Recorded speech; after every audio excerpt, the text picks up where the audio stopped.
పల్లీ చట్నీతో జుట్టు ఎలా పెంచుకోవాలి అనేది ఈరోజు చూద్దాం.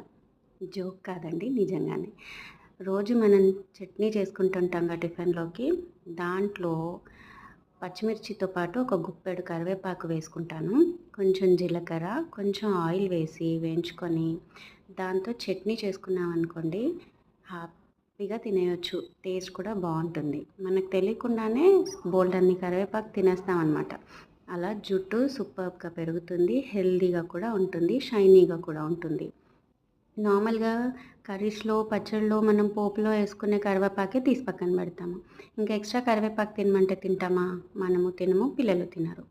సో, ఇలా చేసుకున్నామనుకోండి హ్యాపీగా తినేయొచ్చు. టేస్ట్ కూడా ఉంటుంది. దీనికోసం ఒక దోస వేసుకొని దోరగా అలా ఒక చిన్న దోసతో హ్యాపీగా చట్నీ పెట్టుకొని తినేసామనుకోండి టేస్ట్‌కి టేస్ట్ ఉంటుంది.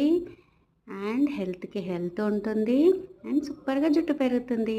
నచ్చితే లైక్ చేయండి, సబ్స్క్రైబ్ చేయండి, షేర్ చేయండి. Thank you.